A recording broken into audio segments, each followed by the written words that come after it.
Dear student, welcome to Grammar Academy. We are going to discuss about the difference between on, above and over. On, above, over এই তিনিটার মাজত পার্থক্য কি বা এই তিনিটা কেনেকে ব্যবহার করা হয় আমি তার এ টু জেড আলোচনা আমি আজি ক্লাসটোত কৰিম। তো অনেকে গমেই পাইছা অন, অ্যাবভ, ওভাৰ তিনিটাৰ অৰ্থটো হ'ল ওপৰত। তিনিটাৰ অৰ্থ এটাই ওপৰত। ওপৰত অৰ্থ প্ৰকাশ কৰিব তিনিটাই, কিন্তু ইউজৰ ক্ষেত্ৰত তিনিটা কিন্তু ডিফাৰেন্ট। ইউজৰ দিশৰ পৰা তিনিটা ডিফাৰেন্ট সাইডত ব্যৱহাৰ কৰা হ'ব। অন টু এটা জেগাত, অ্যাবভ টু এটা জেগাত, ওভার টু এটা জেগাত। আমি আজি চাম কেনেকৈ ব্যৱহাৰ কৰা হয়। চাওঁ, প্ৰথমে আমি অনৰ ব্যৱহাৰৰ ওপৰত চাওঁ। অন ব্যৱহাৰ হ'ব ওপৰত অৰ্থ প্ৰকাশ কৰিব, এইটো নিশ্চিত। তাৰপিছত যদি কোনো এটা বস্তুৰ লগত আন এটা বস্তুৰ টাচ থাকে, স্পৰ্শ থাকে, তেনে ক্ষেত্ৰত অন ব্যৱহাৰ কৰা হয়। যেনে the duster is on the table, the duster is on the table, ডাস্টাৰটো টেবুলৰ ওপৰত আছে। এই ক্ষেত্ৰত লক্ষ্য কৰা যে ডাস্টাৰটো যেতিয়া টেবুলৰ ওপৰত আছে, তাৰ মানে ডাস্টাৰটো আৰু টেবুলটো দুইটাৰ লগত গাত লাগি আছে। কথাটো বুজাব পাৰিছো। এনেকুৱা ক্ষেত্ৰত যদি টাচ থাকে এটা বস্তুৰ লগত আন এটা বস্তুৰ, অৰ্থাৎ ডাস্টাৰটো আৰু টেবুলটো এই দুইটা বস্তুৰ লগত এটা টাচ আছে, যদি টাচ থাকে তেনে ক্ষেত্ৰত অন ব্যৱহাৰ কৰা হ'ব। যেনে the duster is on the table, the duster is on the table. বা আমি যদি বেলেগ উদাহৰণ লওঁ, যিকোনো উদাহৰণ তুমি লোকে নিজে বনাই ল'ব পাৰিবা। The pen is on the bench. এই ক্ষেত্ৰত লক্ষ্য কৰা কলমটো বেঞ্চৰ লগত লাগি আছে, সেইকাৰণে এই দুইটাৰ এই ক্ষেত্ৰত অন ব্যৱহাৰ কৰিছে। মুখ্য কাৰণটো কি? মুখ্য কাৰণটো হ'ল পেন আৰু বেঞ্চটোৰ লগত গাত লাগি আছে, বা ডাস্টাৰটো আৰু টেবুলটো গাত লাগি থকাৰ কাৰণে অন ব্যৱহাৰ কৰা হৈছে। আশা কৰিছো অনৰ বিষয়ে ক্লিয়াৰ হৈছে। তাৰপিছত আমি চাম অ্যাবভ। অ্যাবভটো ক'ত ব্যৱহাৰ কৰা হয় বা অ্যাবভটো কেনেকৈ ব্যৱহাৰ কৰা হয়। আগতেও কৈছো অন, অ্যাবভ, ওভাৰ। ওভাৰ তিনিটাৰ অৰ্থই হ'ল ওপৰত। ওপৰত অৰ্থ প্ৰকাশ কৰিবই। তাৰপিছত যদি গাত লাগি নাথাকে, অৰ্থাৎ টাচ নাথাকে, তেনে ক্ষেত্ৰত অ্যাবভ ব্যৱহাৰ কৰা হয়। যেনেকে প্ৰথম আমি ক'লো যে যদি টাচ থাকে এটা বস্তুৰ লগত আন এটা বস্তুৰ, তেনে ক্ষেত্ৰত অন ব্যৱহাৰ হয়। এই ক্ষেত্ৰত তাৰ অপোজিট, সেইটো হ'ল যে যদি এটা বস্তুৰ লগত আন এটা বস্তুৰ টাচ নাথাকে তেনে ক্ষেত্ৰত অ্যাবভ ব্যৱহাৰ কৰা হয়। ওপৰত অৰ্থ প্ৰকাশ কৰিব, কিন্তু টাচ থাকিব নোৱাৰিব। যেনে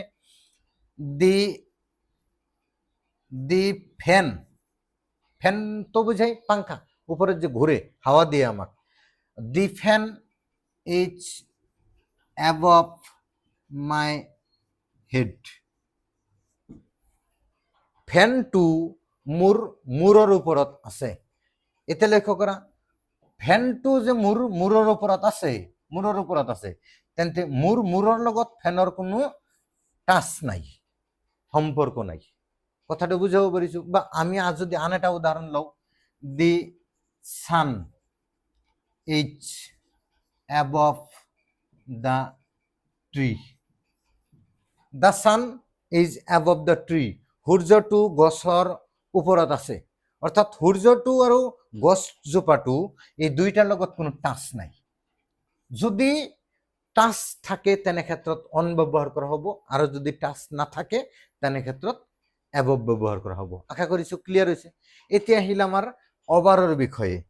ওভাৰৰ বিষয়টো অকণমান ব্যতিক্ৰম, টাচ থাকিবও পাৰে বা টাচ নাথাকিবও পাৰে, কিন্তু মেইন যিটো অৰ্থটো সেইটো হ'ল ই দুই ধৰণৰ অৰ্থৰ ক্ষেত্ৰত ব্যৱহাৰ কৰা হয়। এটা হ'ল ঢাকি ৰখা, অৰ্থাৎ কভাৰ অৰ্থ, কভাৰ কৰা। এটা হ'ল ঢাকি ৰখা বা কভাৰ কৰা, আৰু দুই নম্বৰ অৰ্থ হ'ল মুভমেন্ট, মানে গতি কৰা। গতি কৰাৰ ক্ষেত্ৰত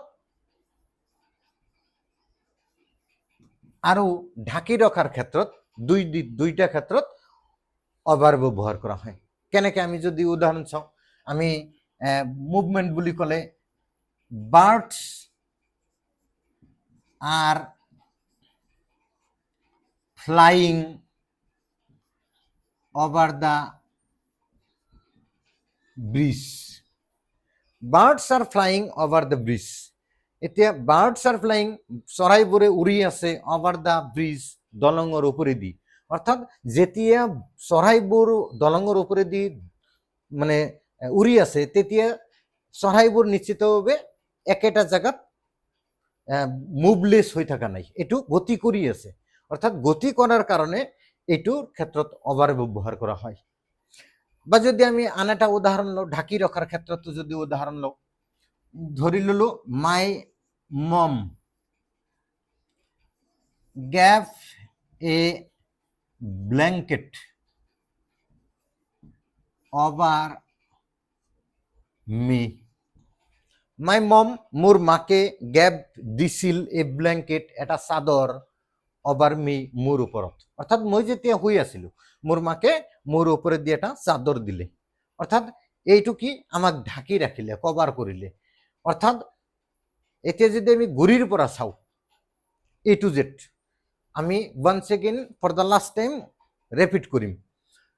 কোনো বস্তু যদি ওপৰত অৰ্থ প্ৰকাশ কৰে আৰু সেই বস্তুটোৰ লগত যদি টাচ থাকে, অৰ্থাৎ এটা বস্তুৰ লগত আৰু এটা বস্তু যদি টাচ থাকে তেনে ক্ষেত্ৰত অন ব্যৱহাৰ কৰা হয়। এটা বস্তুৰ লগত যদি আন এটা বস্তুৰ কোনো টাচ নাথাকে, ওপৰত অৰ্থ প্ৰকাশ কৰিব, তেনে ক্ষেত্ৰত এবভ ব্যৱহাৰ কৰা হয়। আৰু যদি এটা বস্তুৰ যদি এটা বস্তু ঢাকি ৰখা অৰ্থ প্ৰকাশ কৰা হয় বা মুভমেন্ট অৰ্থাৎ গতি কৰা অৰ্থ প্ৰকাশ কৰা হয় কিন্তু ওপৰত, তেনে ক্ষেত্ৰত ওভাৰ ব্যৱহাৰ কৰা হয়। যদি কাৰোবাৰ এই ক্লাছটোত ডাউট থাকে তেন্তে কমেন্ট বক্সত কমেন্ট কৰি জনাবা। আৰু তোমালোকৰ কোন বিষয়বস্তুটো জানিবলগীয়া আছে আমাক কমেন্ট বক্সত কমেন্ট কৰি জনাবা। আমি সেই বিষয় বস্তুৰ ওপৰতে নেক্সট এটা ভিডিঅ' লৈ আহিম তোমালোকৰ কাৰণে। আজিলৈ এৰিছো, অহা ক্লাছত পুনৰ লগ পোৱাৰ প্ৰতিশ্ৰুতিৰে আজি এৰিছো। ধন্যবাদ।